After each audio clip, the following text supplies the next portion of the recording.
Welcome to another episode of SportsVibe, episode 82. I'm Arnav Sarkar, back with Eliot Katsnelson. It's been a few weeks, but I'm glad to have you back on because wanted to talk some Rutgers basketball on both the men's and women's side, end of the year recaps, and of course the beautiful March Madness brackets, both men's and women's. I'm actually going to be filling out my own brackets live on this show, so I mean that should be pretty cool. That'd be a good idea to do that, but first, before we get up to all of that, how have you been lately? Like, how's spring break? I guess just like catch up a little bit.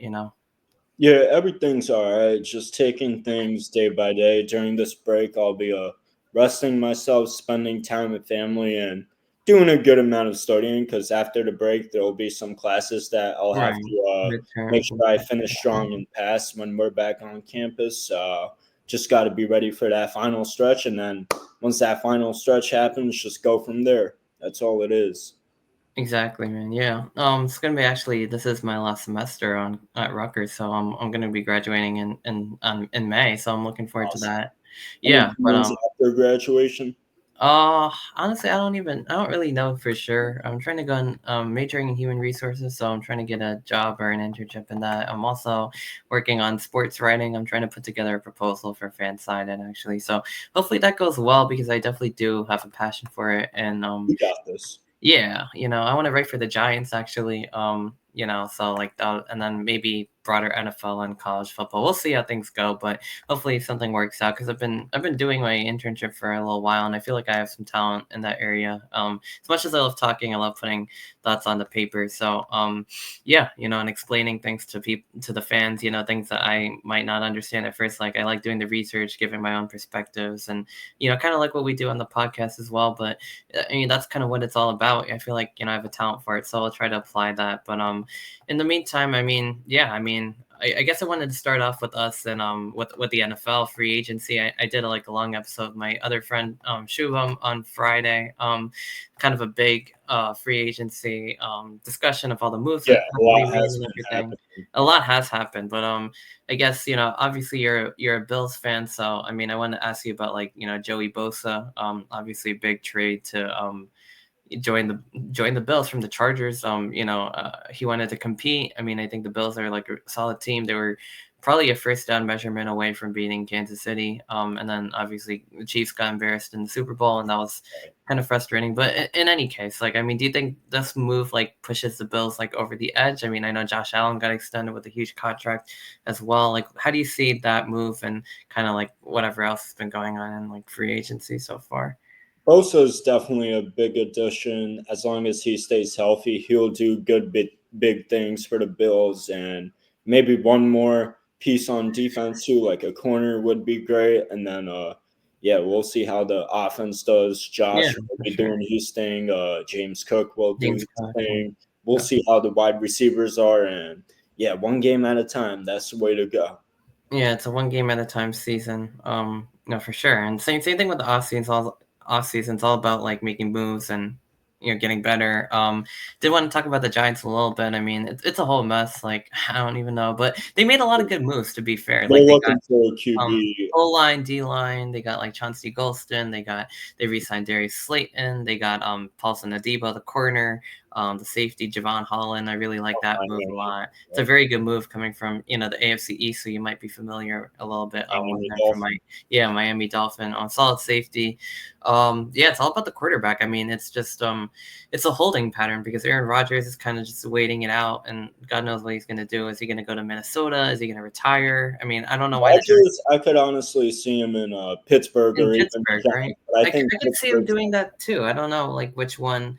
I feel like for his sake, like he'd probably want to go to a contender after the way things went with the Jets. He the does Jets live in like anyways. yeah, he does live in New Jersey, and so that would be good, I guess. And Malik Neighbors, like, is a generational talent at receiver. I feel like the Giants, they put together a good defense, so they have a team that maybe they put in plug and play Rodgers potentially if he decides to come, which I have no idea. Russell Wilson is the guy I'm holding out my hope for, because I Yeah, feel like he's Russell younger, Wilson, I he's can more honestly mobile, see he him could play return. like another year. I feel like they should get him. They have interest in him. I feel like Aaron Rodgers, like if he wanted to be a Giant, like he would have been a Giant by now.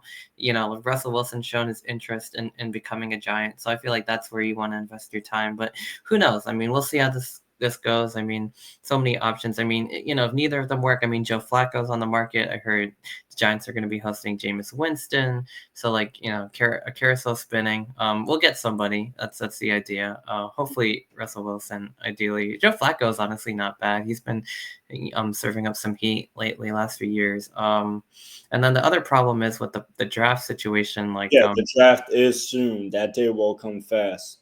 the Who thing with knows the Giants, what yeah, select sorry. them. Yeah, the draft will definitely come fast. It's always an exciting time for the bad teams because they, all the buzz is on them, and who's going to take who. And this draft is very highly talented, like especially at the top. I mean, you get, the Titans. I don't know what they're doing. If they're going to trade the pick, I don't feel like they will. But Cam Ward's a generational prospect at quarterback. Shadur Sanders as well from Colorado. The Giants have their eyes on him. Heard his draft stock is sliding a little bit. Some other options. The Browns also might be in the mix for quarterback. There's also Abdul Carter, the edge rusher linebacker And from Penn Travis State, Hunter. and Travis Hunter, the two-way player from Colorado, Heisman Trophy winner. I feel like, honestly, the way things are gonna shaking out, like I feel like the Giants should go for Hunter with the third pick and then sell for a quarterback in the second round, because there's Yeah, some good like a options Jackson there. Dart. Exactly, Jackson Dart from Ole Miss. Like, I mean, he's solid. He's like rock solid.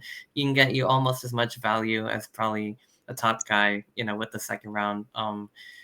Yeah, I mean, in the second round, like definitely a solid prospect. I mean, I feel like he's at least almost as good as like a guy like Shador or even like Jalen Milroe potentially. But I feel like I have my eyes set on Hunter and Dart, because I just know that the Titans aren't going to trade the pick. I have a bad feeling about it. And I just don't know. I mean, I like Shador Sanders, but I just don't want the Giants to reach again for a quarterback. And when they can get a player like Hunter, who's also once in a generation, and still get a good quarterback while not overspending for value. So that's my pitch. But I mean, if they do go Shador, like it wouldn't be the end of the world. I feel like that's a solid quarterback right there. If they could somehow trade up and get Ward, I think that would be like ideal if they don't have to spend too much draft capital in the future, but they probably will. So I don't know. I'm leaning towards Hunter and Dart, but I mean, I could see Shador, I could see Ward, whatever the Giants want to do. I feel like there's just there's just good options. I mean, whether they go with Travis Hunter and Jackson Dart, whether they go Shador Sanders and get an O line with the second pick, whether they are able to trade up with Cam Ward, because if he's really the guy, then you do trade everything away for the future, and if he can really turn the team around. So whatever they do, I feel like there's good options. It's just a matter of what will they do, and I feel like they're probably going to stay in 3, so I feel like it's down to Shador Sanders or potentially Travis Hunter and Jackson Dart. I mean, maybe even Abdul Carter, but you never know who's gonna fall. But that's my guess. I'm leaning towards Hunter and Dart, to be completely honest with you. But if Shadur Sanders is there, I mean, the Giants have scouted him extensively, so I wouldn't be surprised either way. But I feel like because they have so many options, it's almost hard to go wrong. Like whatever they do, they're gonna be all right. With so much talent in the draft, and hopefully they also do sign someone soon, whether that be Russell Wilson, Aaron Rodgers, even you know, Joe Flacco, but hopefully Russell Wilson or Aaron Rodgers, ideally Wilson, in my opinion, because I think he's ready to sign. So if I were the Giants, I'd pick up the phone, call him, because if Aaron Rodgers doesn't want to be here, like we don't need to entertain that. We got a guy. So that's my view on the whole Giants situation. It's a bit much, but unfortunately they lost to the Colts, or they beat the Colts, and they screwed everything up, and that's why a lot of this is confusing. But at the same time, they have plenty of options, and none of them are like that bad. So I feel like whatever they do, as long as they get Anything some, can happen. yeah, as long as they get some combination of a vet and a rookie, I think they can move things along nicely. So I think they'll be in good shape, as long as they do manage to get one of the vets and one of the rookies in the draft and go from there. But that's kind of the Giants look at it. But yeah, I mean, that's other big moves. Obviously, Cooper Kupp going to the Seahawks. Devontae Adams going Seahawks also got Sam Darnold. Sam Darnold, exactly. And then He's a solid QB. He very he solid. changed he changed around when he was in Minnesota. In Oh, for sure. Minnesota, they might need to get a new QB soon, or is Yeah, it that's probably the gonna thing. have They're in JJ the McCarthy? Rogers. They might be in the Rogers sweepstakes. We don't know, but JJ McCarthy is set to otherwise take over the starting job. I'm excited to see him I don't play. see Rodgers going to Minnesota. Yeah, it followed the far path. I don't know. I feel like if I were the Vikings, I just like get the JJ era started. To be honest with you, Yeah, like why have Rodgers come in there and he's a God. solid player, JJ McCarthy. Exactly, yeah. As much as I've not liked Michigan football, like I've always liked his game. He's always been clutch, dependable. Definitely at least a game manager, and he has an arm. Like we saw it, like at Michigan, we saw it in the preseason before he went down with injury. I'm excited to see him play, especially with talent like Justin Jefferson at receiver. I mean, like that, like Great the player. Vikings. Yeah, very solid. Yeah, Cooper Cup going to Seattle, Devontae Adams going to the Rams, where Matt Stafford is staying. Yeah, it'll be Devontae and Puka. Puka, I know that. What a combination of receivers like that. That's going to be insane. The Rams Yeah, are probably the Devontae team. Adams didn't do shit on the Jets, though. Yeah, No, he was true. just there Yeah. to be with Rodgers, and they couldn't get it going at all. But I don't know. The I can Jets were see him just. doing things in LA. I think so because the Rams were like actually they have a solid defense too. They have Jared Verse, who's like, Yeah, he'll be renowned in the second. Eagles hater Jared Verse, but also the defensive rookie of the year, I believe. So like, on offense, they were the closest team.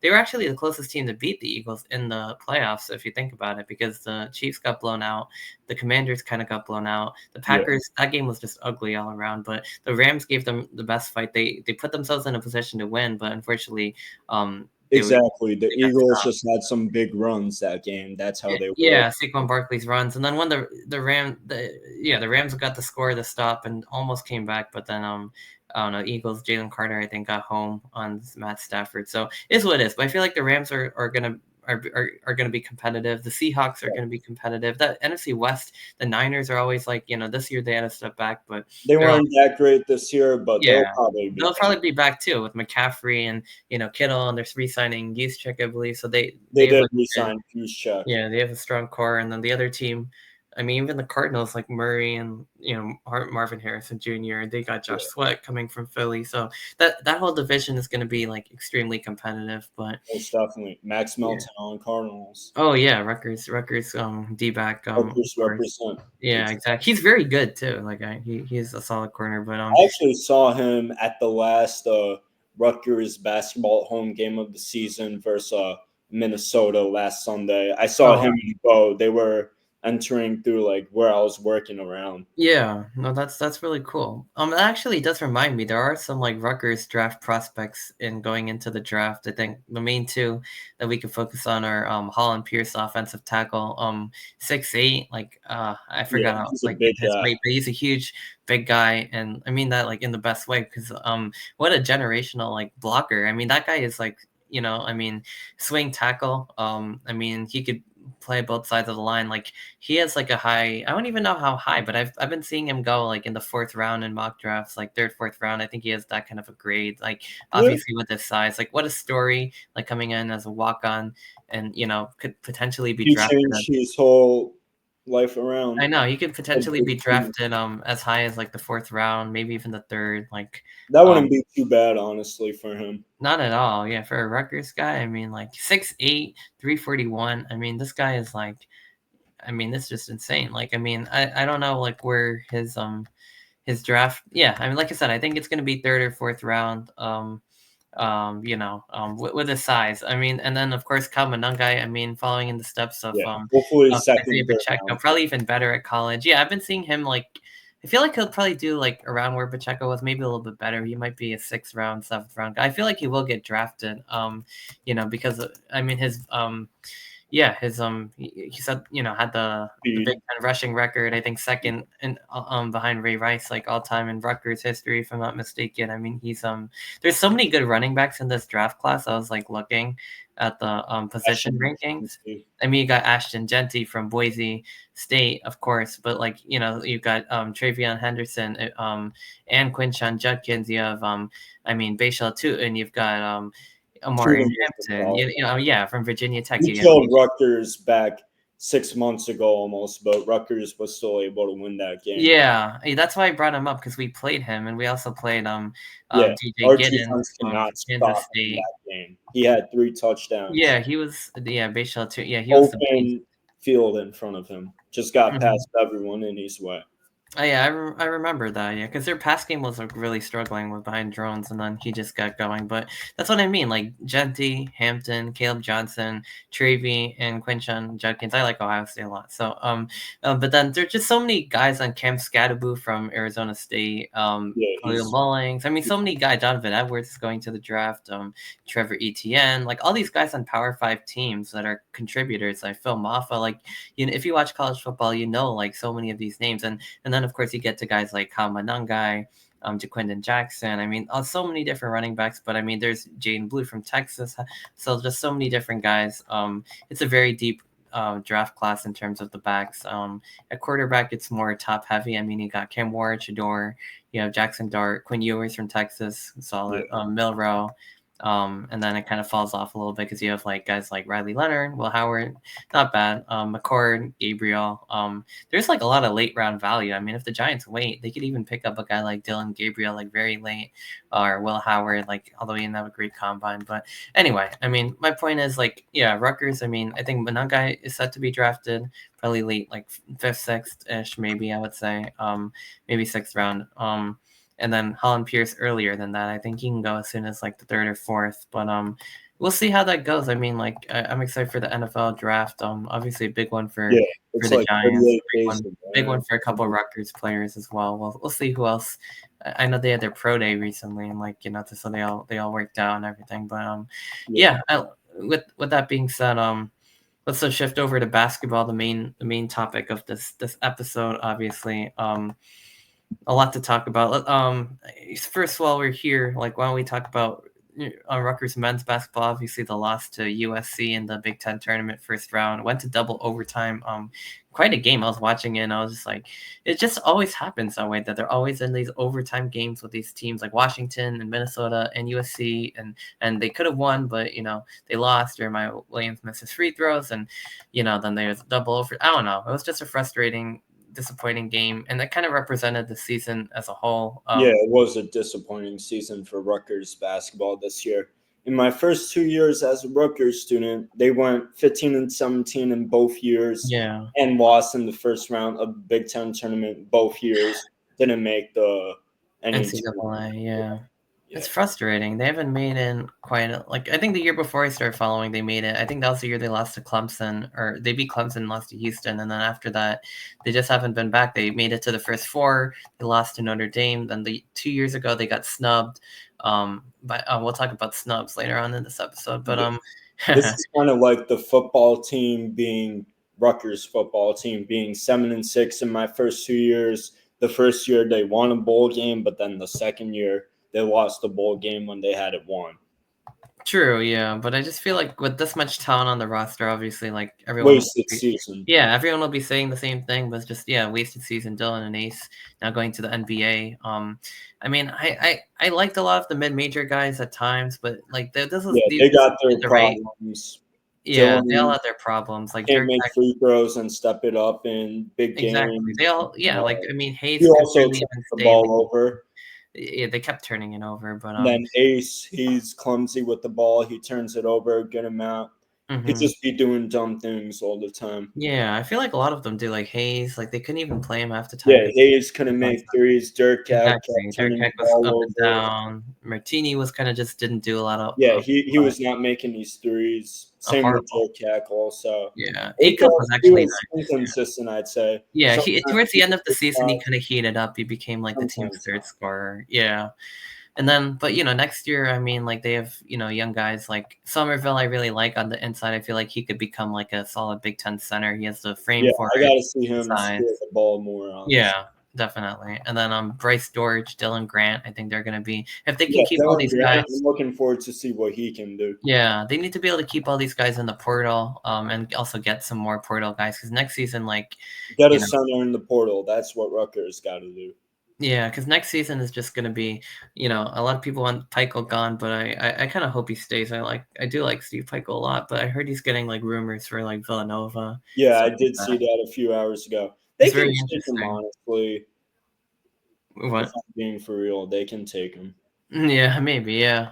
I feel like we need a more offensive-minded coach because this year, like, I mean, the defense always great this year, the Yeah, the defense wasn't defense was really that not good. great at all this season. They couldn't guard the three-point line to save their I life. know, like, They again, would the take game that against Purdue, three they just on left you the every guys time. open, like, just it's No horrible. success And then the whatsoever. offense, like, they just decided to kinda let Dylan and Ace run the show, but they didn't Yeah, really have and good set rebounding was a nothing. problem. Rebounding was it just, like, everything was just messed up, like, yeah, nothing worked out, like, the roster around, Dylan Harper and Ace Bailey Yeah, featured that's all NBA on lottery Clark. picks. He should have Didn't have known better who didn't to have, like, have. anyone else. The center position, I mean, only having one guy in Agbole who was kinda, like, in the middle, not really that great, and then him going down, it's just, like, I don't know what they were thinking, like, I mean, Yeah. like, it was just a horrible Big offseason, E is a I big guy, mean, regular but he season. doesn't know what he's doing sometimes. Yeah. See, the thing is I do like Somerville a lot in the inside, like, I feel like he could be the guy for Rutgers down low. Yeah, as He's a long as little bit Latham undersized, doesn't get but I into think foul trouble, he's he's a all big body, he's solid, he's got good post moves, he has good touch a little bit, he could shoot a little bit, but inside the paint, he's definitely the guy you want with the ball. Um, yeah, obviously losing Amori to, Alabama, that was I he we that was a guy we probably really needed this year, but, yeah, most it definitely. is We'll yeah. discuss Alabama Oh, soon. for sure, yeah. But that's the men's team, they're just disappointing, they didn't they decided not to go for the NIT or the crown, and honestly, I don't blame them because without Ace Bailey and Dylan Harper, like, I don't even know what they'd look Yeah, like. They were so bad gotta with start them. focusing Without on them, I don't basketball. even wanna see that team play basketball, like, Exactly. without those 2 players, It will like, just be pure disappointment. The they'd youth lose in, are like, the not first round, it engaged. would be embarrassing, and also, like I mean, did you see, like, the NIT bracket? It's, like, full of mid-majors this year, I I did mean not see it. it's No, I actually didn't a lot it watch looks like a lot of fun, but there's barely any Power 5 teams in that bracket at all. Yeah, I don't know. Apparently there's a story like this story where UC Riverside went to both like got selected for both the NIT and the CBI or something. So then they so then they had to like pull take South Alabama out of the NIT. I don't know. It's just like horrible. But it. Yeah, this the whole NIT, yeah. NIT teams I see here, we got like SMU, Oklahoma State, Wichita State, those kind of schools, mid majors, exactly like you said, Georgia Tech, St. Joe's, Yeah, there's a few like Power Dayton, 5, Power 6, FAU, but it's just yeah, I don't really have that good George like Mason, yeah, there's Loyola, one of that. St. Bonaventure. Yeah, teams like that. Stanford, nothing close. Yeah. A lot of like teams will decline the NIT invite. I remember when we made the NIT a couple years ago after getting snubbed, then we lost that to Hofstra and that they Yeah, were like top I heavy was not team. that into Rutgers at that time since I wasn't a student yet, but then committed on like April 1st, 2 years ago, which we will Mm, be coming up on 2 years soon. And then, right. yeah, since I was forced to go to Rutgers, that's how I got into the sports. And now I got Yeah. to deal with them for the rest of my life.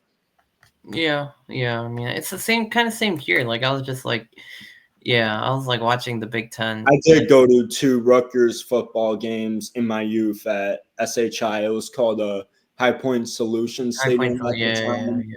I did go to two games, but I wasn't like really that into them. That was just with family. Yeah, no, I got you. Yeah, no, for me, like I mean, being in marching band, being in radio, that's what really got me into it. Of course, being a student before that, even, but especially being there in front of the games, and that really got me into it. And I love it. It's like it's become a part of who I am in my sports fandoms. Like, before I was a big professional guy, I really got into it. It's like I was like watching the Big Ten tournament. My dad's just like, why aren't you studying? I was like, it's just like in my like, it's like even if you don't want to watch it, like you have to Man, watch it. You know what I mean? you watched the tournament. Don't Yeah, worry about exactly. studying. You got Yeah, to no, enjoy it's the it's game. it's it's spring break, you know what I mean? It's just like it feels like we all suffer together with Rutgers sports. Like once you join the family, like you have to do it, like even if you don't want to. So that's kind of like what I was doing the Big Ten tournament a little bit. But I was hoping maybe they at least win that one, and then obviously Purdue, but obviously losing in the most agonizing way, like to Yeah, USC. Rutgers, though, they had a lot of games this season that they had no business losing that they should have won. Some I examples know, like Iowa, I was in Iowa, attendance there when they lost. Kennesaw, Yeah, Princeton. I would exactly. say Michigan, though. We should have beat Michigan, we Michigan should have beat at at least least one one time. time. Yeah, with the buzzer beater and stuff. They played Both a good game, times we kept it close. We just couldn't properly right? execute, That's a but good team. They we just should have won the Big won at Ten least one. championship. But I At get least losing one. a Maybe the first one or the second one. I think we played like our hearts out, and then I we get won. losing a Purdue twice though. We just got beat up. Yeah, Purdue just like bullied us, or I mean, they were just a tough matchup for us because they're a good 3-point shooting team, and like you said, we don't really guard the threes, and that's kind of Exactly. And Penn State, we should have beaten them twice, not yeah, just we beat one time. once, right? Yeah, they were not. They started good, but they were like a pretty bad team. They didn't even make the tournament, the Yeah, Big Ten exactly. tournament, that is. So they fell off the hill. But yeah, I guess Rutgers fans like probably are happy-ish. I guess I Yeah. don't know because they don't like them. Alabama, we should have beaten also. I Maybe, get yeah. losing to A&M, Ohio State, I get losing to Indiana. Indiana, and also Oregon, Michigan State, those kind of teams. But yeah, overall, just a disappointing season, like we said earlier.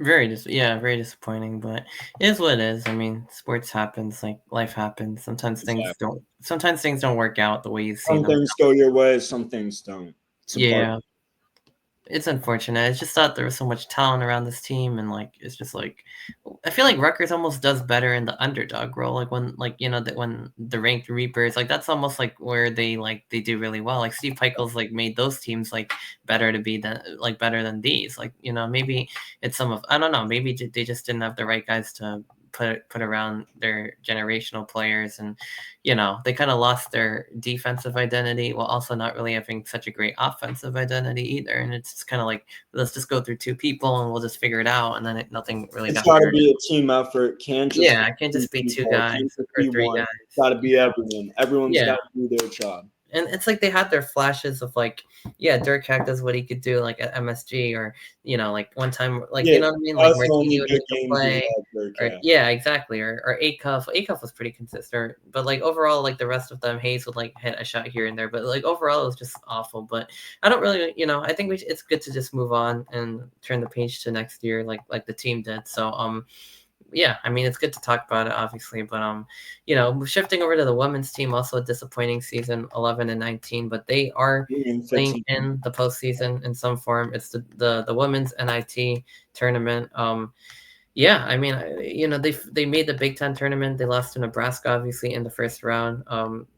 84-60 after losing to Oregon, beating Penn State at home on senior day. But going to the WNIT here, this is a big bracket. I mean, I've never really followed the Yeah, I WNIT very wouldn't have thought well, but that the 48 teams in women's this team would thing. have Like, a postseason game and the men's team not having yeah, I one. know. With I would 11 and never thought that 19 would too. have happened. Like, I think that's the worst. That's the worst record in the entire bracket. Like, you Yeah, know what I mean? But to be fair, they did play in a tough conference like the Big Ten. Like, it's like always. It's always like the worst teams in the big. You know what I mean? It's like football. Like, even when Rutgers was bad, they'd always win their non-conference games against FCS and Temple and this and that, and like make them look foolish. But exactly. you know what I mean? It's all relative. But at the same time, same thing with women's basketball. So I feel like they'll at least be competitive in this thing. I mean, like against these mid-major programs, but Yeah. we'll see. I They mean, just have to go out there and be great. yeah, they have to play up to their standards for sure. Because I obviously all these teams that will be playing, like what they're to their standards as well. So and a lot of them have better records than Rutgers, but a lot of them also played in like weaker conferences, so that might Exactly. even itself out. So Rutgers at least has a chance It's at all about being executing out there. competitive. Exactly. I mean, it's also been a rough year for the women's team. I mean, they've kind of been all over the place, but good. I guess kind of a decent start in the non-conference slate, but then in the Big Ten, just kind of getting hammered. They did beat teams like Purdue, Penn State. They had a few wins in there, so we'll see what they can do. I mean, I know Kiyomi McMiller was in and out of the lineup. I don't know what was exactly going on. There's like a bunch of issues, there's injuries, there's just like a in-house suspension almost. Like I don't know, it's just confusing. Destiny Adams, obviously solid player. I mean, they The have like leader their of the solid team. players for sure, but like, Yeah, she'll be gone soon though. wait, who? Destiny Oh Adams. yeah, she's a senior, right? Yeah. Yeah, Lisa Thompson, solid. Maya Petticourt, Antonia Bates. She's been a staple. And then she's Awa been a Sidibe, staple. obviously coming back from injury. Sakara Perkins, at forward. Jojo Lacey, like the young players, Deja Young. I mean, like and then of course McMillan. They pretty much brought their whole lineup, and even Kennedy Brandt, who came on as a walk on, like she played a lot towards like the end of the season. She was in the lineup. They rotated rotated everyone, like Young and Sidibe and Lacey and Perkins and Brand, and then Janae Walker, China Cornwell, who's been a post presence.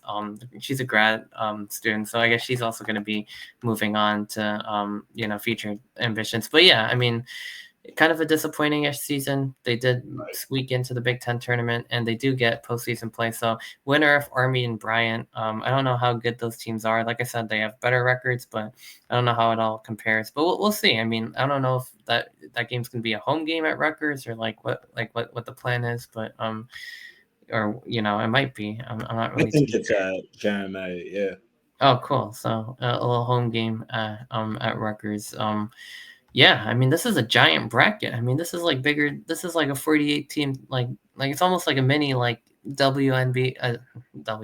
It's almost like it's basically like kind of like the runner-up tournament to March Madness, which is basically what it is. But it's just like I didn't think it was going to be so big. Like I feel like they added all these teams, and it's like almost like this is like the baby dance, like in a way. Like it's just like so. Who knows if Rutgers makes a run in this thing? Like could be exciting. I mean, if they beat the winner of that, then they probably play a better team like Charleston. I know they're good on the men's side, and who I don't know who's the favorite to win all this whole tournament, but We'll just have to see what happens. yeah, because I see like solid teams like I think Purdue Fort Wayne has a good like net rating, or at Washington State. There's other Power Four or whatever teams in there. So I mean, I guess if they get far enough, like anything can happen. But who knows? It's a good it's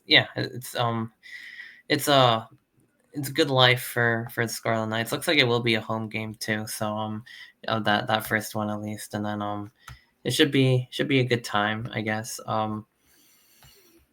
Yeah, I mean, we'll see what happens. I mean, I'm happy that they get the experience to to be in this tournament here, and it's always a good thing to play more like basketball or whatever the sport is. It's just in this case, if you're the men's team, it was just going to be too much without Ace and Dylan, and I think that's okay. But we'll see what happens. It should be a good time. 48 team bid in the or tournament in the WNIT. I'm kind of curious now. Like, is the NIT like also like they're a 48, or is that just like 32, or like I don't Yeah, even I'm not remember. sure, honestly.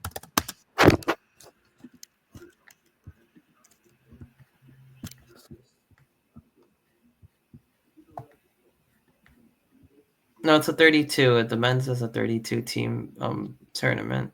So the I women's guess is it's different than yeah. men's and women's. Yeah, it's a little different, but men's is 32, women's is 48. Because then you also have the college basketball crown tournament in Vegas that people are also saying Rutgers was going to be the men's team was going to be in consideration for Yeah, that. that is something new. I never heard of it. Yeah, that's the first year of that. The bracket, I checked. I was like looking at the bracket for that. It's horrible. I mean, like, there's like no good teams in that entire thing. There's a couple of Big Ten teams. I think. I think they put like Nebraska and like Ohio State or like one of those like teams in it. But it's just Indiana. I thought it was going to be exciting. A lot of mid majors, a lot of like not good mid majors either. It's Yeah, just, but Nebraska's they in. basically took away like half the NIT and like put them in the crown because it's an NIL field. And I was excited to like look at that and like watch that. And I'm like, this is like horrible. Like these teams, like this is just not good. Like I'd rather watch the NIT, like the competitive mid majors, Oh, than USC's in here, I yeah. think. USC is going to the CBC. Yeah, they're in it. Yeah. Washington State, Georgetown, Boise State. So a lot of these other teams that just barely missed March Madness are also in it because I know Boise State was last four out, first four out. Washington State, Nebraska's in Georgetown, the college basketball crown. Boise They State. didn't even Yeah, make the Big Ten tournament. But exactly. Yeah, it's a lot of like the teams that kind of didn't really get in, but they got George Washington, Oregon State, Villanova. Kind of had a disappointing season in the Big East. they USC. fired their coach, Villanova. Yeah, I think they did right. Yeah, Yeah, Arizona State, Cincinnati, DePaul, who's just known teams for like being that. awful, Butler, Nebraska, UCF, Colorado, Utah, Tulane.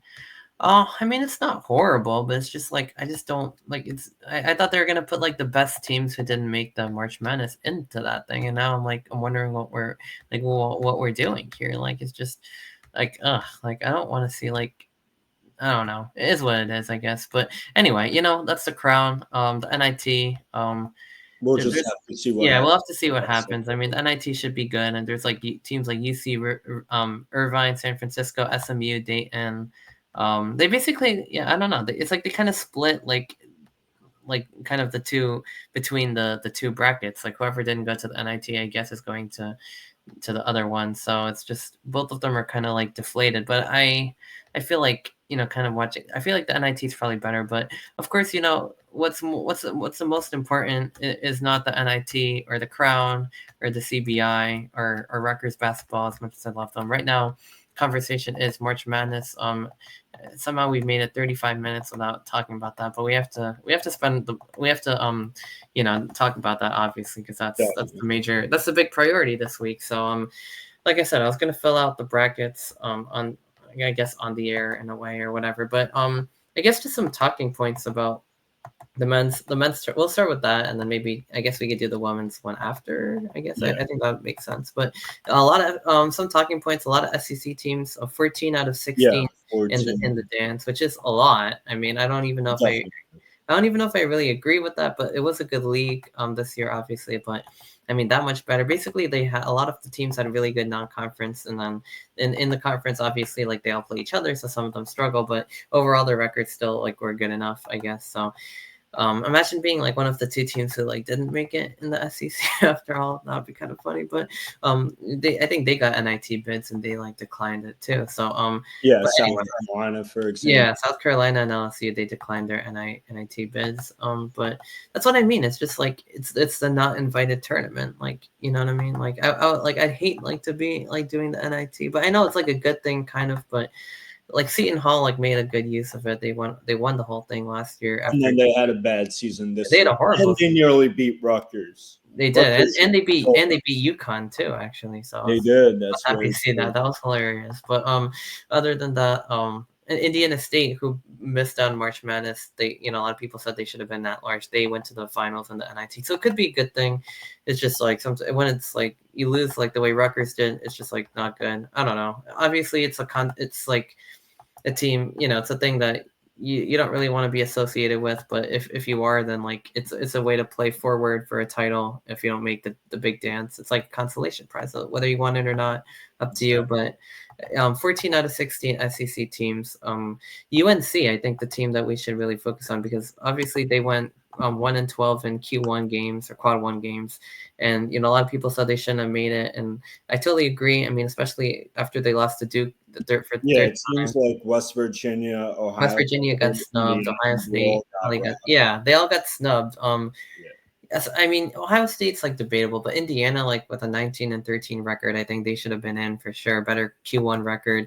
I mean, yeah, I mean teams like that, Ohio State, Indiana, even like maybe Boise, but like UNC, like just because they're a big brand, like I think that kind of pushed them over the line a little bit because they didn't really deserve to be in that tournament. Like, I mean, I know they had like other good metrics, but that Q1 record is just like it's horrible. I mean, like, Yeah. but the good news is that I guess at least they put them in the first four. So like if they lose, they're done. Like at least they didn't give them like a full bid, so they have to earn their way against San Diego State, who I'm hoping knocks them out now. But yeah, West Virginia got snubbed. They had a 19-13 record, I believe. Also, they said like Tucker DeVries, his injury was a reason for them missing, even though he's been out since like It December. doesn't matter if a player's injured. If the team's good, you got to put him Exactly, in. and it's not like he was just injured. Like they've been playing without him for months. Like I don't know, and a lot of people are saying it's because like their AD is like there's a conflict of interest or something. Like I mean, because Yeah, they're he's a part of the committee. yeah, but like obviously he wasn't in the room when they voted. Like they have to follow those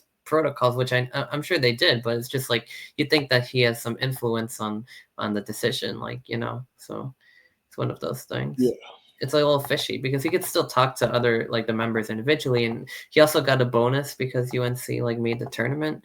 So like maybe there's like that's a reason like that happened. Like I don't know. I don't want to like spread these conspiracy theories, but like it just looks really fishy. Like UNC, like especially when everyone said West Virginia, like all the experts said West Virginia deserves to be in it, and and they didn't. Indiana maybe as well, maybe even Ohio State, but like UNC was just like just didn't meet the mark. And maybe if they beat Duke this like one time, went to the ACC championship. Like I could Yeah, they understand lost to Duke 3 3 times. times. The last one was like a lane violation. Like Yeah, that's that, I horrible. was Like watching that. It was they insane. took a step back. I was like, why? Like it's, but they still saved themselves, I guess, or they got a bid. I bet you if there was any other team in the country who was not named UNC, they wouldn't even be considered. Their resume would probably be like thrown out of the window because, like, what I mean. They just be laughed at. But because they're a blue blood, they get in. So we'll see. Hopefully they lose. I'm not like a big fan because I honestly I like Duke, but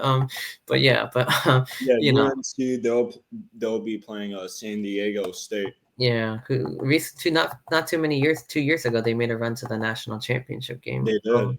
So we'll see how they do. Mountain West always gets a lot of teams in, and they're also a league that's known for kind of not making the most of those bids. But except for when San Diego State, of course, like went to the national championship game. So we'll see. Those are the main storylines. Seeding is just all over the place. Michigan, after winning the Big Ten tournament, only got a 5. Wisconsin got a 3. Yeah, Like I feel like they didn't even I they didn't think even Michigan's losing in the Sweet 16 to Auburn, who's going to get through whoever the 16 yeah, is going to be between Alabama State and San Francisco, PA. yeah, And then I think St. Francis. Auburn, they're going to play either Louisville or Creighton, which is a tough 8-9 matchup. This is one of the games I'm thinking about. Yeah. At first, I had Louisville, but I changed to Creighton, and I might stick with Creighton. So no matter who it is, though, I think Auburn beats whoever it is, and then they'll play Michigan, beat Michigan in a close one, and then beat Michigan State also, and then go to the Final Four to face St. John's, I believe, who will have to get through Florida. Right. Yeah. True. That did remind me. Like I was gonna actually like fill these out as we go. So well, I might as well just get that done. While Yeah, we talk about this. I But filled mine out, but I'll be making changes. I yeah, still got time until Thursday. I'm going to have to see who wins like the first 4 the matchups. first 4, right? Yeah, that starts Next 2. tomorrow. But yeah, I feel like if I do that, like it'd be a good way for me to talk about it while we and get a chance to talk about every single team while also making the bracket a good use of time and a good use of the episode. So instead of just talking about all storylines, I'll get to them as we go. So Auburn, obviously, I think that's just like a cakewalk over the 16 seed. I don't even think we have to say anything. I mean, Auburn, Janai Broom, really good player. Player of the year, maybe. The number 1 overall seed in the tournament for good reason as Yeah. well. Yeah, I mean, like they're pretty fire, Like I mean, like there's nothing. I mean, they lost their last three out of their last 4, but against like quality SEC competition. Um, Tennessee. I forgot what the other ones were, but obviously against a 16 seed, you got to pick them.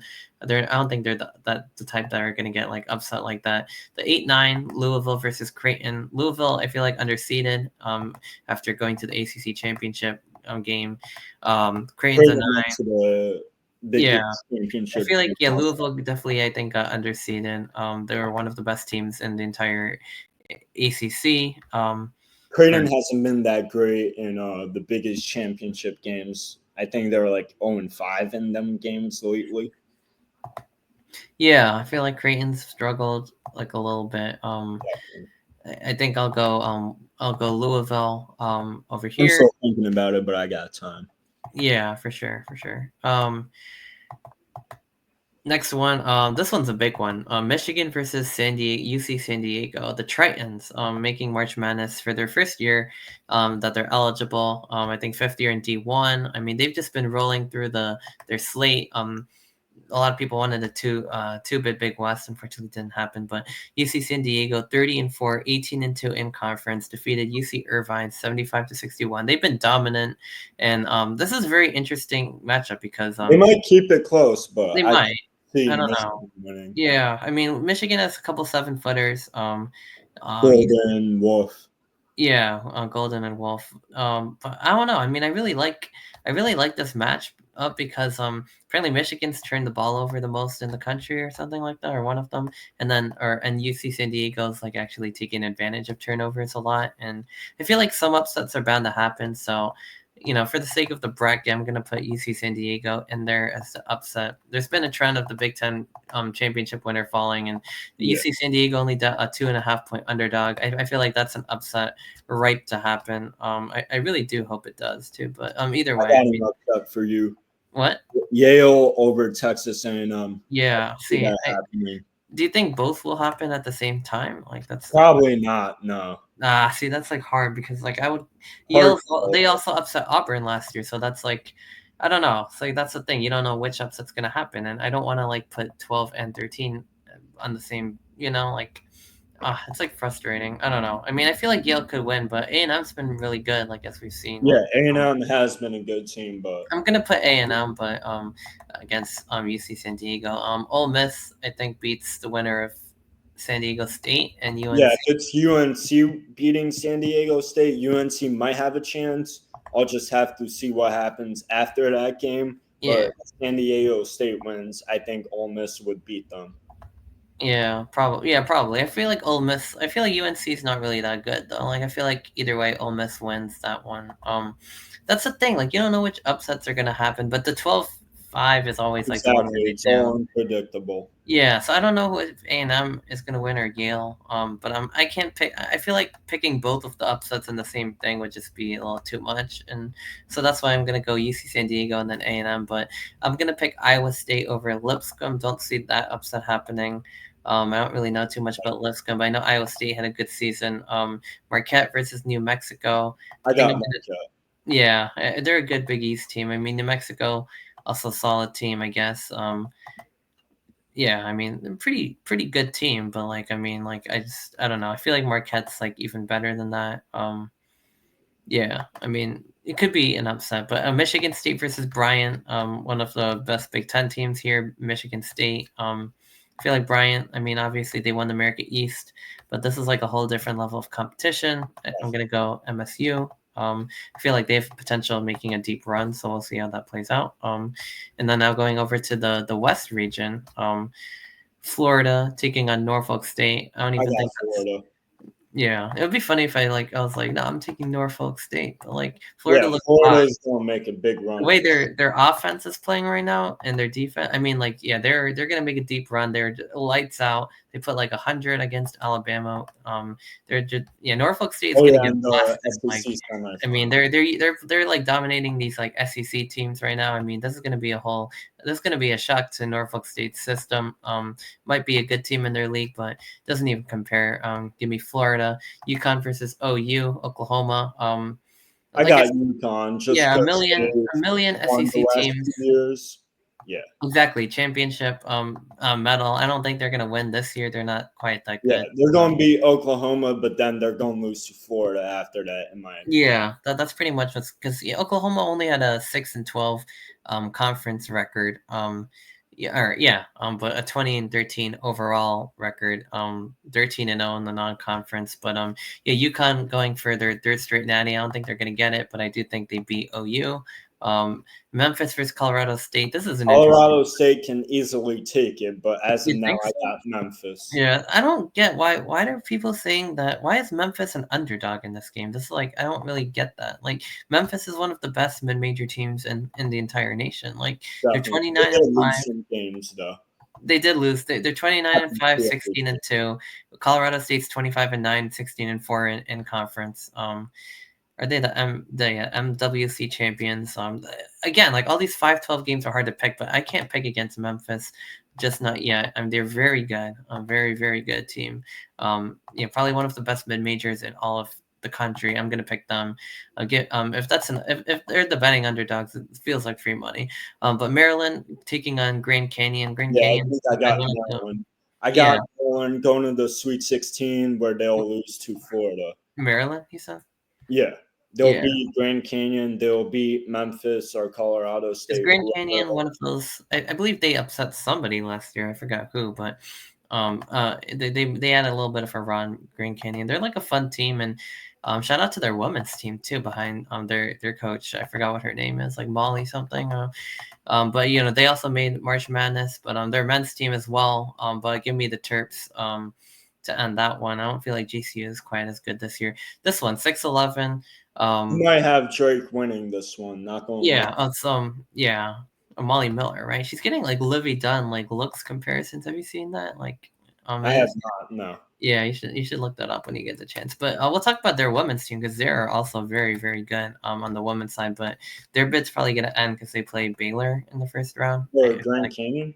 Yeah, on the women's side. So like, I might just pick Grand Canyon as an upset, but maybe not. I don't know. We'll have to do this. This women's one's gonna be interesting because I don't follow it as much, so I might just be picking like whatever I feel like. Wherever the vibes lead, that's Yeah, what. exactly. Right. I might pick GCU.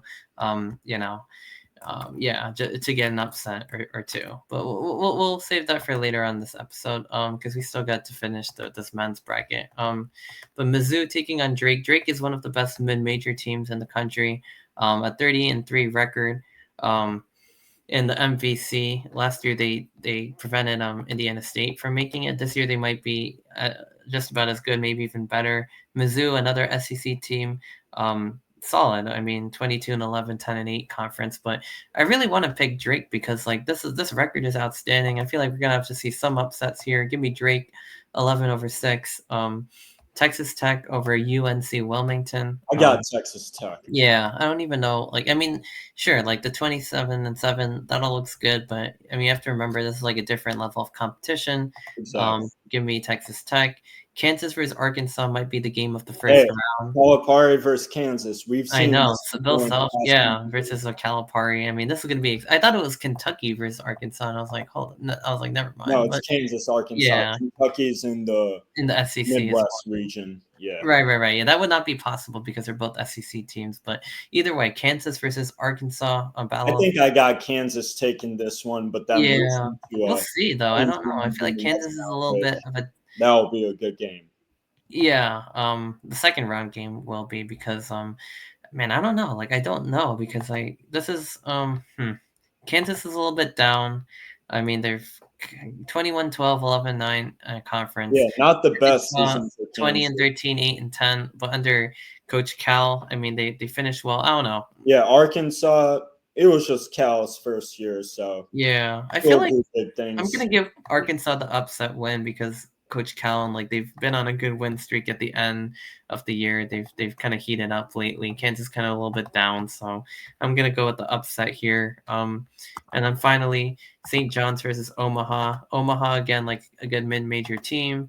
22-12, 13-3 in conference. I mean, but St. John's has been a wagon. For basketball fans in this area, like a lot of them who are not Rutgers fans or Seton Hall fans might be St. John's fans. Either way, I'm real close to New York, so yeah, you probably get the vibe. I mean, MSG was lit, but they are like a wagon under Rick Pitino. I mean, they look really good. I expect them to make a deep run. Give me St. John's over Omaha. So now shifting over to the right side of this bracket, Midwest region. Well, yeah, the east region. We'll start with the east and then go down to the west. Yeah, the Midwest. Duke over. So we have American taking on Mount St. Mary's in the first. Yeah, no matter who wins that, I think Duke will walk. Which even if they don't have Cooper Flag, which I think they will. Rest Cooper Flag in that first game. Yeah, that's going to be like an easy 116, like 30-point win. Again, different level of competition. So the 8-9 game, Mississippi State Baylor. Yeah, that's a tough one. This is like a toss-up. It's a true toss-up. It's a more SEC Big 12 action, just like Arkansas, Kansas. Man, this one could go either way. Like, I mean, I got Mississippi State as of now, but might change my mind. Maybe. I mean, SEC's been a really good league. Baylor's kind of been like in the middle. Like, I don't know. Give me Mississippi State, I guess. Oregon taking on Liberty. This one, another one where a lot of people like it's kind of upset bid. CUSA winners 28-6, 13-5. Oregon, as we know, from the Big Ten, also solid 24-9, 12-8.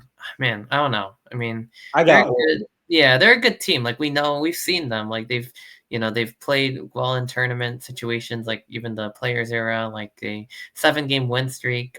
They finished regular season. Yeah, they could shoot. I'm gonna go Oregon, so no upset bid. Another one here, Akron, very good. Yeah, Akron is definitely a team to watch out for, but I think But I They'll think be Arizona is going to be close, too but I much think for. Arizona beats them exactly. Yeah, I mean Akron, they're scrappy and yeah, again, like a good mid-major team, but I feel like Arizona is going to be a little bit too much, and also I don't think they get upset again because last year or 2 years ago they lost to Princeton. But an upset I do think that might happen: BYU versus VCU. Yeah, I got BYU E- over VCU, okay, and then I think E10 BYU. E10 champs VCU. They have some past March Madness magic. BYU kind of in the middle of the Big 12, towards I the think top. BYU beats Wisconsin, but then Oh loses to wow. Alabama. Okay. I don't know. I'm gonna go with the upset pick here, VCU. Wisconsin, I Anything can think. happen. Yeah, exactly. You don't even. The thing is, we might be wrong. It might be like 16 over. Well, I don't think this year. I don't see the 16s beating the one because like the 16s look so weak, like Yeah, relative to the ones. Like the ones look like these big giant teams, and like the 16s are like these little baby mid-major teams. Like, but at the same time, like anything could happen. So you never know. But a lot of the 12 5s and 13 4s like look like they could be very tough upset matchups. Yeah, possible. So but not Wisconsin versus Montana. Like I don't really know too much about Montana, but again, they look good, but it's a different level of competition. Wisconsin is pretty hot. They just beat Michigan State, lost to Michigan. I think they should not have too much of a problem yeah. with Montana. St. Mary's versus Vanderbilt. That's an I got interesting 7 to Vanderbilt here. 10. Ooh, that's interesting. Some SEC match. Another yeah, another SEC team in this thing, even with the losing Exactly. conference record. Like what the heck? How are all these teams getting in with like losing records in the conference? Like that's just like, but winning records overall, I guess like 20-12 is still pretty solid. St. Mary's is kind of almost like they've kind of overtaken Gonzaga in some ways, like, but But Gonzaga did win the conference they did championship. win the conference championship.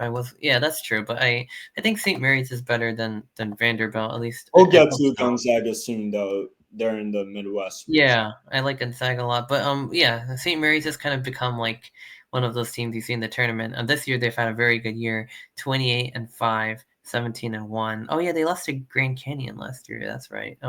Yeah, Mark Byington got Vandy into the dance. They had a crazy football season too. They upset Alabama, but I'm gonna go St. Mary's Gales, and then Alabama taking on Robert Morris. Yeah, Alabama. I Yeah, see again, them like I don't really know like really too much great. about that, but Horizon League champs, that's not really too good of a league. Yeah, give me Alabama. Cliff Amore and company, real tide. So onto the Midwest, right of the bracket. Houston over SIU Edwardsville. Yeah, I didn't even hear about this team until yesterday. Yeah, no, Houston is like red hot. I see Houston walking them. Yeah, they're probably gonna win by 30 to 40 points. Gonzaga taking on Georgia. I got Again, Gonzaga just yeah. because they're familiar with Yeah, the tournament. exactly. Yeah, they've been in it every year. WCC champs, avenging St. Mary's. That conference isn't exactly the hardest, but both Gonzaga and St. Mary's have been very good. Georgia, again, losing conference record, kind of the same story. All these teams are like 20-12 and 8-10, and They Georgia's still just make the not that. tournament. This isn't college football. This is college basketball. So Yeah, give me the Gonzaga Bulldogs over the Georgia Bulldogs. I like right. how they They both both have the are same name. Bulldogs. That's That is awesome. cool though, right? This is one of the most interesting pods in the group because this is upset city right here. I mean, we have Clemson, who's a very good ACC team. They beat Duke in the regular season, taking on McNeese, who might be famous for their student manager. Did you see those videos with the speaker, Amir Orakan? I really like that whole thing where he like leads them out. McNeese is not new to the dance. They made it last year. 27-6, 19-1 in the Southland Conference. Pretty solid team, They but this did also win their plus. conference tournament. Yeah, both of them did. Oh no, Clemson didn't, but McNeese Clemson did. lost to Louisville in the ACC semis. Right. Oh man, this is hard because I want to pick McNeese like so badly, but Clemson's also good. Like, I feel like we might get one upset out of Clemson, McNeese, and Purdue High Point because Purdue's always right I'm for like going with Clemson and Purdue, but I don't want to. I wouldn't mind if Purdue lost to me High. neither. I always love like watching Purdue lose.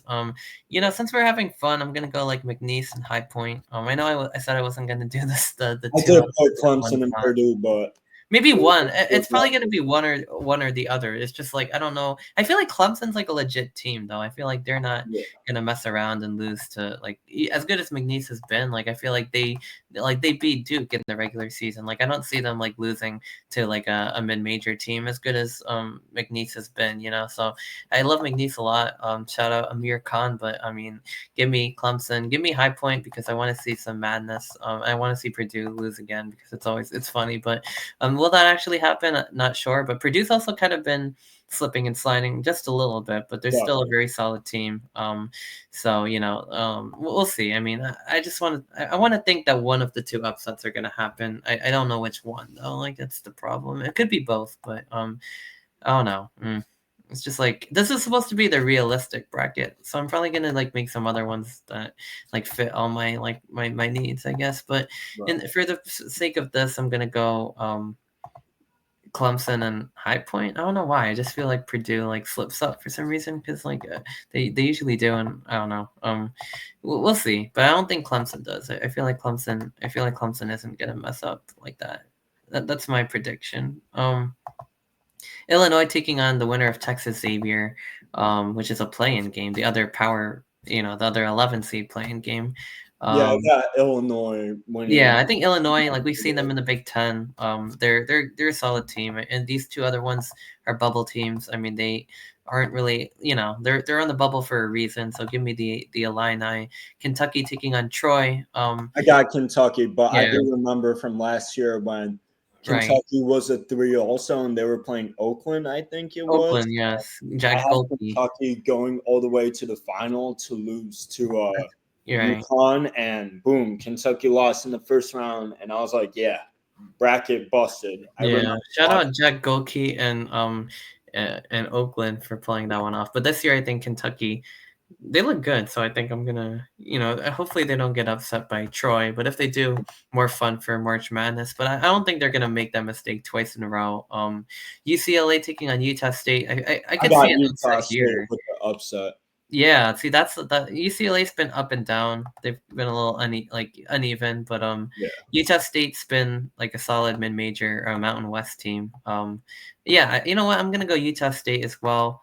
And then the final one, I got Tennessee. Tennessee. Yeah, Wofford. Tennessee's one of my Final Four teams. Yeah, as good as Wofford might be, even though they're like only a 15 seed, like they're just yeah, again, it's like the level of competition. Like Tennessee's, like they went to the SEC conference championship. They look really good. I don't even think this is gonna be a game. But let's move on to the second round.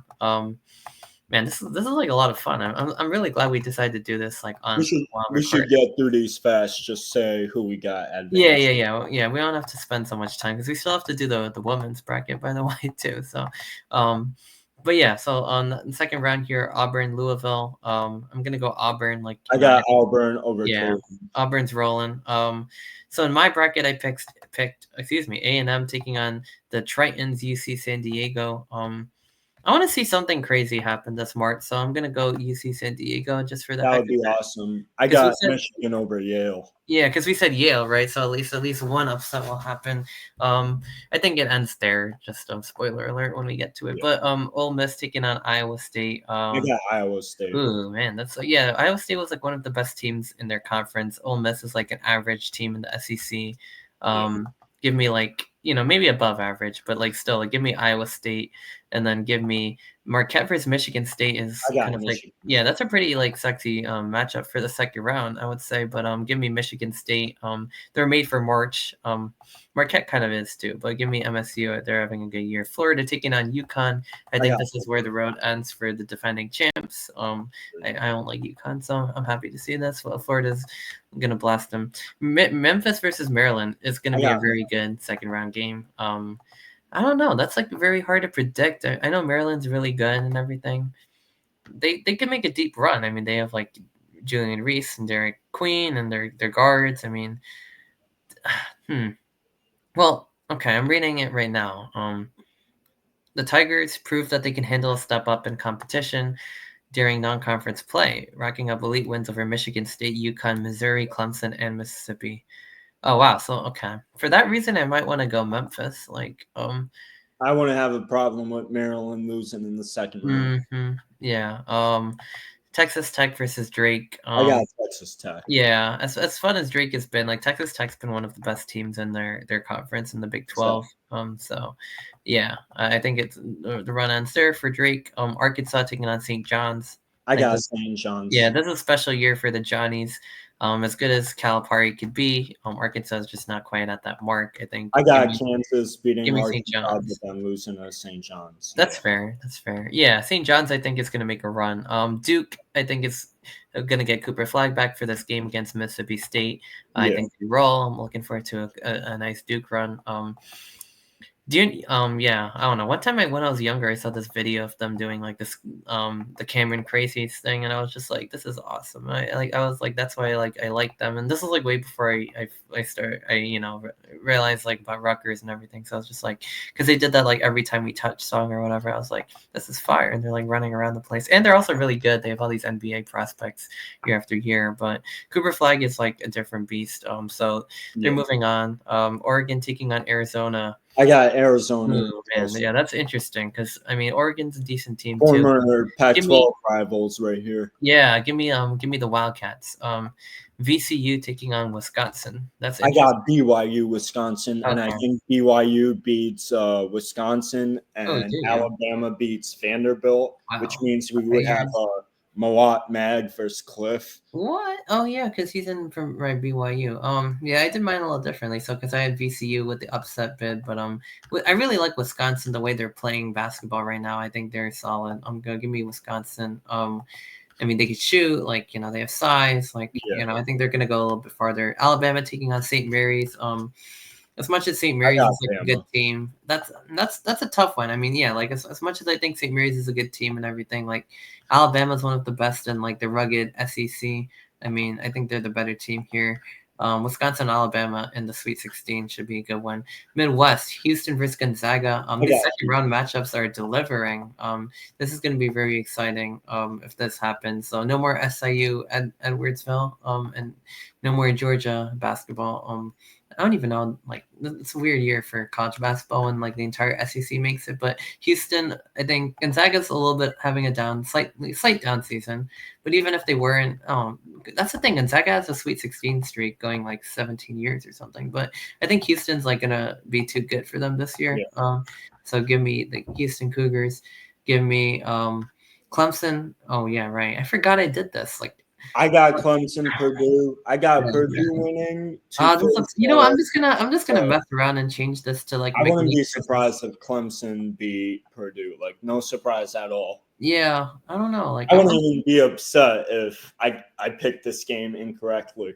I'm struggling to like. What do I do with Clemson, McNeese, and Purdue High Point? Because like I want to see the upsets happen. You got some time to think about it. All right. Well, this is just for the sake of the video, but honestly, I think Clemson is like actually I've watched, like, you know what I mean? Like, I feel like they're like legit. So like I'm gonna pick them over McNeese and High Point. I don't know. Maybe this is like anti-Purdue bias or whatever. But even if Purdue was there, like I'd have Purdue Clemson. did go to the final last year, so Yeah. that's Maybe I'll switch this up. I'll give Purdue the benefit of the doubt against High Point, but then not against Clemson, because I think Clemson is hot at the right time, and they you know what I mean. So I'll do Purdue the favor of not getting embarrassed in the first round, but losing in the second to Clemson, because I feel like Clemson, like they beat Duke, like they're like one of the best teams in the conference. Purdue's like they've lost a few recently, so like that kind of like has me thinking they might not be what they were last year. So I'm gonna go Clemson in the second round. Kentucky versus Illinois. I got Kentucky and Tennessee here. Yeah, I think you kind of got to go with the SEC teams here. They look good. Wow, SEC Sweet 16. All right, we're moving on to the Sweet 16. Right. So as much as everyone loves UC San Diego and their ridiculous record, like Auburn is a wagon. So give me Auburn's going to the Final Four in my opinion. Yeah, I actually have them winning it all. Nice. Okay. Yeah, that's a very legit possibility, but I see it a little differently. But Michigan State taking on Iowa State, I'm gonna go. I got Michigan State. Yeah, I feel like this is just like a year for them. They have like solid players. They had a good schedule and everything, and yeah. So I think they're gonna make another big run. At least go for further than Iowa State. Although Iowa State's a good team too, but like I think I'm gonna go MSU Yeah, to the Elite Eight. Florida taking on Memphis. As much as Memphis is good, like I was like saying, like Florida's like I got blasting Florida. teams. Yeah, Florida's on a different level. They're my natty pick. So, I got Florida losing to St. John's in the Elite Eight. ooh, interesting. I don't know if they're my natty pick actually, because Duke, but like St. John's taking on Texas Tech. I think St. John's is winning that one. Definitely. Like I said, special season for them. I think they have what it takes. All right, moving on to the right side, Duke taking on Arizona. Gotta go Duke. I got Duke too. Yeah, the Blue Devils. Cougar Flag should be like fully healthy by this point. Like, um, Wisconsin Alabama is a really good I matchup. got Bama over BYU though. Oh, okay, interesting. I mean, I really like Wisconsin a lot. Like, I don't know. Like, fuck. I don't know. Damn. I'll come back to that. Give me Houston over Clemson, and give me Houston. Kentucky with the upset over Tennessee. I got Tennessee going to the I Final don't know Four. why. Going I'm Tennessee over. going. I'm picking teams a little bit because whether I like them or not, but also with basketball analysis. But I'm gonna put Wisconsin in. Give me the upset over the Tide. I don't know why. I just like the way Wisconsin's like playing right now for some reason. And like Alabama also lost a few, but good season for them. This is like a lot of fun. But Auburn, Michigan State. What do you think? I got Auburn. Yeah, I feel like this is where the road ends for the Spartans. As much as you might love the Big Ten, like I feel like Auburn's a step up. Florida taking on St. John's. You said I St. got St. John's, right? John's. Interesting. I don't know. Like, I don't know. I just like Florida's hot. Like, I mean, dang. Like, I mean, I in a way, I kind of want to pick St. John's because, like, they're kind of not too far from here and stuff. But I feel like Florida's just on a different level. So, like, I'm gonna pick them. Houston and Duke. I got Duke and Tennessee. Okay. So now Final Four, we got Auburn, Florida, Duke, and Houston. I got Auburn over Duke in the I'm final. gonna go Duke in Florida, and then I'll pick Duke to beat Florida in the national championship game. Not a bad call. Yeah. So now we do a final score prediction, and then I can end this. I don't even know, man. Like, Yeah, I Florida's just put.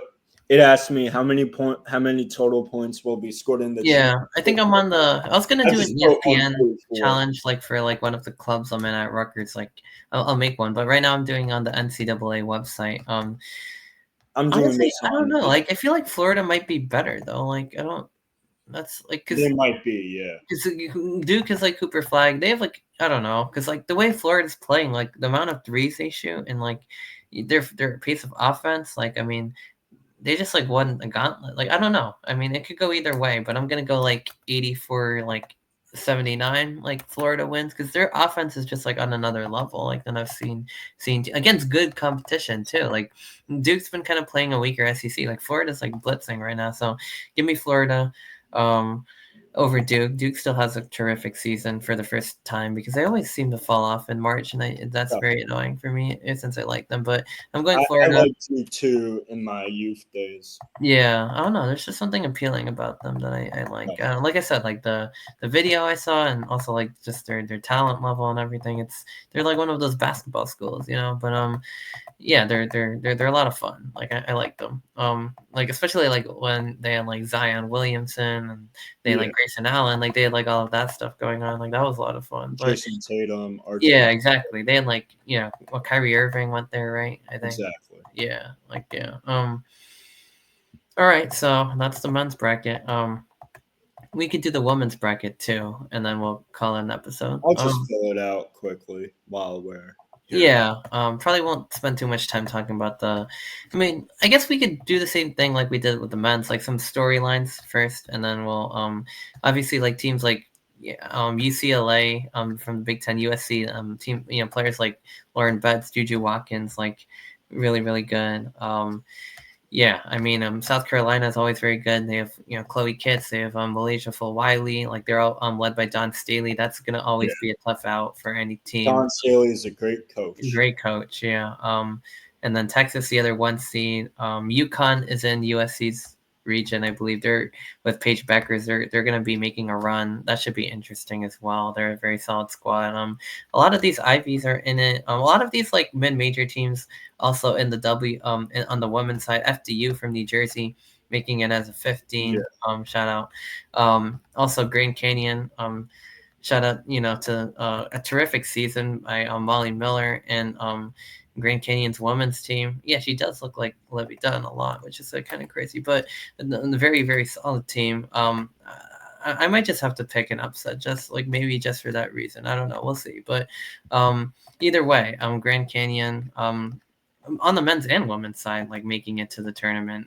Same thing with High Point, making it in the men's and women's side. Same thing with San Diego, who's in the first play-in game.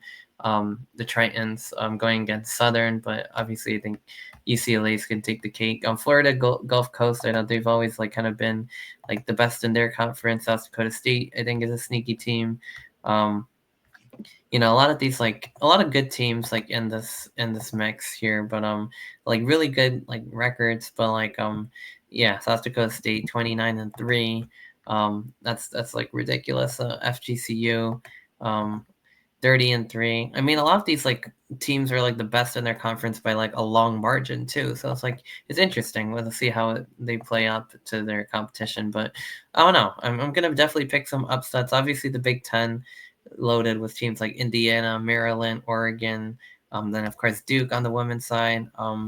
This is going to be like more vibes and less analysis because I don't really have all the analysis to back this up, to be honest with you. Yeah. But at the same time, let's just get For the started. women's, I might just go with USC winning it all. Why? Yeah, because I know USC, UCLA, like these Big Ten teams, like South Carolina, these best teams are like a step above. Like even like Notre Dame, I heard is very good.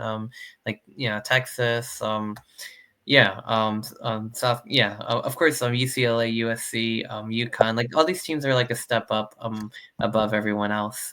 So those are probably going to be the teams in the conversation and South Carolina, of course, to win it all. But a lot of good, fun storylines with the mid majors, just like the men's team, men's bracket. So some upsets, but yeah, USC, I think, or UCLA rather. I Yeah, think for for the sure, like women's Final Four, yeah. I think I'm going with UCLA, USC, South Carolina, and Notre Dame. Yeah, UCLA 30-2, 15-2 in conference. They beat USC in the conference championship game. Overall number one seed in the tournament. Yeah, I think USC won the first two matchups in the regular season, but UCLA beat them in the Yep, conference. USC did win the two matchups during the season, but That's then true. lost to But we'll UCLA see. in the Yeah. championship. Battle of LA. These women's teams coming in hot into the Big Ten, but yeah, but USC did win the final one, so or UCLA rather won the final one, but obviously they're gonna beat the 16 seed. Richmond, I have no idea. Like they're an 8 seed Yeah, somehow. I just went with G2. For the 8-9s, I went with every 9 except Illinois over Creighton in the third regional, and then Yeah, Illinois they have a versus good Rutgers. Richmond has a good non-conference slate. Wins against Columbia, Oklahoma State, and Fairfield. I don't know. Like even though like Georgia Tech's like a whatever power whatever, but they're the underdog. I don't know. I want to see some like smaller schools make a run or whatever, so I'm gonna go Richmond. I'm gonna go Ole Miss because I just don't, again, like Ball State, like they might be good in their conference, but I think Ole Miss is like a better team from the SEC. Same thing with Baylor. I just have to go Grand Canyon here. I don't know why, but Baylor's probably gonna win the game. Like, but like whatever. Who cares? But Florida State taking on George Mason. Florida State, right? Like I don't know anything about this, but LSU over San Diego State. It's a 3/14. Michigan State over Harvard. That could be an upset actually. I don't really know for sure, but Harvard's like one of the best teams in the Ivy. Actually, the Ivy women's side is actually pretty good because Yeah. they have like several teams. Columbia, Princeton. I think they're both in the first 4 games, and then they have Harvard just as an at-large 10. You know what? Maybe I'll just go like with the upset here. I don't know how good like Michigan State's women's team is like relative. They're in the middle. They're solid, I'd say. They're solid. I don't know. I don't know. I'll give me one upset, and then NC State, I think, over Vermont, because I know NC State's one of the top teams in the ACC, and Yeah. Vermont's not even really like. I mean, they're like all right, but like they're very good on the men's side. They're always like the America East champions, but not this year though. So but anyway USC over Greensboro, UNC Greensboro. I think that's a given. 8-9 Cal versus Mississippi State. Again, don't really. This is like I guess supposed to be a toss-up game. But Mississippi State has a under 500 SEC record, while Cal has a better 12-6 in the ACC. So I'm gonna go Cal over Mississippi State. I think. Yeah, they have a better overall record and conference record. So like, give me Cal. I know the ACC and women's basketball is very top notch too. Fairfield, that's a team where they're very good. Jill Herter is actually playing on that team. And they beat Rutgers last year. MAC champions with 2 A's. 28-4, 19-1. Give me an upset here because this team like looks very, very good. Like that, and that look at me, they're a 5-12 upset. And then I'll do Kentucky over Liberty. Again, like I don't know, like I think Kentucky's better. Murray State, I see them on the men's side in the dance versus Iowa. I don't know. I think Iowa still has a very solid women's team. They obviously not with Caitlin Clark anymore, but I know FGCU is a very solid team in their conference, 30-3. But I find it hard to think that they're going to lose to like a team like Oklahoma, who's like one of the better ones in the SEC. So I think that happens. I'll go South Dakota State over Oklahoma State because it feels like that's like competitive enough where like. Again, I could be wrong, but I want to see some upsets happen. So for the heck of it, like I think South Dakota State's supposed to be one of the best mid-major women's teams in the country. 29-3, a 19-game win streak. So I think that has a chance of continuing. FGCU might remember them on the men's side as Dunk City. On the women's side, no idea. But I think Oklahoma's 3 seed is going to be a little much. UConn, I think, over Arkansas State because they have Paige Beckers. They're 31-3, one of the best teams in the country. I don't even think that needs explanation. Flipping over to the first round, the right side of the bracket. I guess this does it.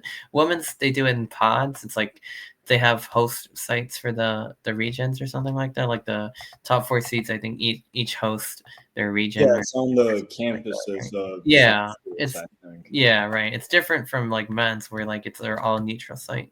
But South Carolina against Tennessee Tech, like as good as Tennessee Tech's been in their conference, like South Carolina's like better in a better conference. Don Staley and company, they're gonna make a deep run.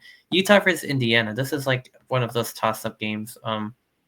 Indiana, obviously, we know them from the Big Ten. Utah, pretty good. Utah looks like they have the better record, both overall and in conference. So I'm gonna go Utah. Alabama over Green Bay. I think. Again, like I don't really know, but like Green Bay looks good, like for like in their Horizon League, but I know like the Horizon League just like isn't that good, at least on the men's side. I don't know. I think Alabama, it's a 5/12.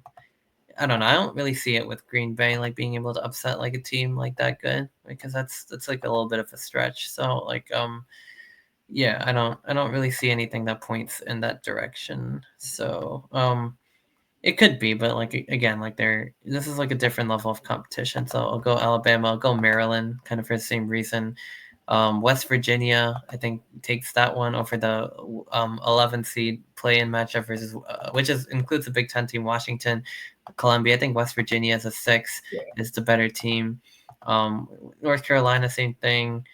I think I'm just gonna like start just picking higher seeds unless like Vanderbilt, Duke. I mean, Oregon's team's like decent, but I guess the Vanderbilt's team is like also pretty decent. So Texas, Creighton versus Illinois on the women's side. That's interesting. Creighton looks like the better team. They have a better overall record and conference record in the Big East. And 3 of their only 6 losses came to number 1 seed UConn. So like Illinois is kind of like in the middle of the pack of the Big Ten. So I'm gonna go Creighton over the Fighting Illini. Ohio State over Montana State. Oh, I skipped one. Tennessee over against South Florida. Heard South Florida is a very good team, but I mean, I don't know, but they have like a lot of losses. Like for one of those lower seeds, like you need to be like flawless. Like, they're 23-10, 13-4. Tennessee's 22-9, 8-8. Uh that's a tough one, but I feel like if you're a lower seed, you have to be like brutally dominant in your conference to really be like, competitive with these better teams. I'm gonna go Vols for that reason. Ohio State over Montana State. Um See, like Montana State, like as a 13, they're 30-3, 17-1, and they're still only like a 13 seed. So it's all relative, but the Buckeyes like women's team looks good. I'm gonna go Ohio State, Michigan, Notre Dame, Louisville, and TCU. Yeah, Yeah, Sedona Prince and Haley Van Lith. They're a good team. 31-3, 16-2 in the conference. FDU, very solid in the NEC. They're 29-3, 16-0. But again, it's a different conference, so I'm gonna go real quick, TCU there. my What? dad's calling me. I'm gonna answer him. Oh yeah, no problem. Yeah, take it. So yeah, just to continue doing this women's side of the bracketology.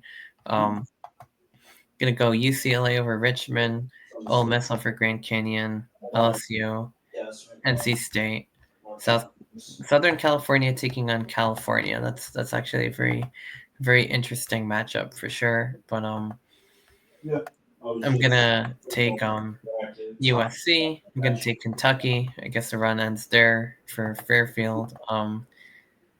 Even though I don't really want it to, but might put Fairfield in for a Sweet 16. Oklahoma over Iowa. Don't really know too much about this. Yeah, they lost to South Carolina in the semis. Like it's a pretty solid team, I would say. So give me OU and then give me UConn and then flipping this side, South Yeah. Carolina, Maryland, UNC, Duke, Texas, Tennessee versus Ohio State. Reminds me of the football matchup that they had.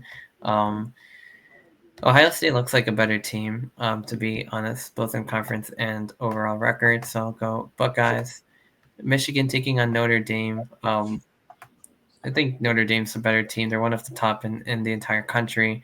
Michigan's kind of above middle of the pack in the Big Ten. So I'll go Irish. And then TCU taking on Louisville. Haley Van Lith taking on one of her former teams over there. TCU looks good there. I'm gonna go Horned Frogs. So then that brings us over to the next round. UCLA taking on Ole Miss. Go UCLA. NC State over LSU. That's a solid team as I'm well. back. Sorry about that. Oh yeah, no worries. Yeah, so I'm on to like the Sweet 16 round. So I'm going. I don't know. Mainly just picked higher seeds, but so I have UCLA taking down Ole Miss, and then yeah, I basically just picked higher seeds, and then NC State over LSU, and then I had Fairfield making a little bit of a run, Just for the fun of it. just for the fun of it. But I think USC like beats them anyway, and then UConn taking on Oklahoma. UConn's too good for this. Like, yeah, I think they're gonna win. Set up a classic between USC and UConn. Always, never miss. Yeah, an Elite Eight rematch between USC and UConn, which I think USC or UConn won last year, if I'm not mistaken. I forgot what happened in who won the women's thing like last year, by the way. Oh, South I Carolina. think it was UConn that knocked out USC. Yeah. Yeah. Let me look this up, by the way. Women's March Madness 2024. Yeah, for the Elite Eight, I just went with UCLA over LSU. I have them beating Vermont. LSU. I have them beating San Diego State, FSU, NC State, and then losing to UCLA. I got South Carolina over Duke, and Texas over Notre Dame, and USC over UConn. Right. And then USC for the third time over UCLA. And then South Carolina over Notre Dame, and then probably USC. Anything can happen, though. It's Dawn Staley. She's been doing this for a while. For sure. So yeah, I'm not really going to make changes, but I'll think about it a little bit. Yeah, I'm looking at last year's bracket. Yeah, these first round games, It's interesting. This kind of gives me more perspective on like because a lot of these teams are it's like the same thing. So FGCU last year they only lost to Oklahoma by 3. So Yeah. they're actually a very good team, like if I remember correctly. So like but I don't want to like this year. Oh, that's the same matchup too. That's funny because this year Oklahoma's a 3 and FGC. Oh wow, okay. But this year FGCU is a 14 and Oklahoma's a 3. So it feels like FGCU is a little bit worse and Oklahoma's a bit better. So I'm gonna still keep that matchup the way it is. But I guess going further into the bracket, yes, these early rounds are very dominant, like wins by like the top teams. But then like Fairfield got blown out last year by Indiana, and then South Carolina was like a wagon until they played like Indiana, but then they beat them. I remember that now. They went all the way to the championship. And then Iowa lost obviously to Caitlin Clark. Yeah, South Carolina, I think that was when they had like Aaliyah Boston, and yeah, they're good every year. They're still very good, but they have a different. Then Iowa beat LSU. I guess got the revenge there, and then South Carolina beat them, so they also kind of got the revenge there because like last year was the reverse of that. It was like Iowa beating Iowa beating South Carolina, and then LSU beating Iowa. So this year's like this time it was like all the reverse of that. Iowa beating LSU, and then South Carolina winning it. Don Staley. Iowa also beating UConn in the Final Four. I remember I was watching these games last year because college women's basketball was like really big, like with Caitlin Yeah. Clark and all these like these star players in it. South Carolina beat NC State.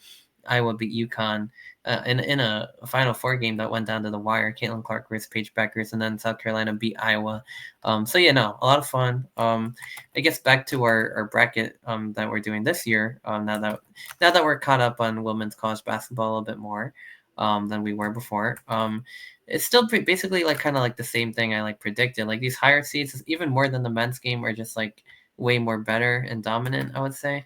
So I feel pretty secure about these predictions. And then South Carolina versus Maryland. Like Maryland's a solid team, but South Carolina is taking that one. North Carolina versus Duke, so we got a little bit of a rivalry game here, which is cool on the Elite Eight women's side. It's like I kind of wish I followed this stuff a little bit more, but they're very evenly matched, so I'm gonna go Duke. So yeah, Texas taking on Ohio State. Another football matchup that happened this past season. We already had Ohio State. It's going to be the first game of the season for both these teams. Oh yeah, right. Yeah, they do play next year again in Ohio Stadium for the opener too. So that should be fun. I'll have to go to Ohio Stadium one day and Texas too. You said you went to both? No, I'll have to go to both their stadiums one day.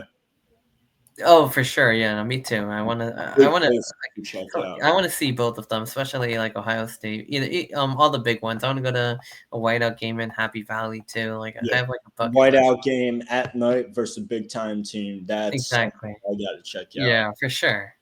But in this one, looks like Ohio State's a very solid squad in the Big Ten, but Texas is like one of the best in the SEC in country. They have a 31-3 record.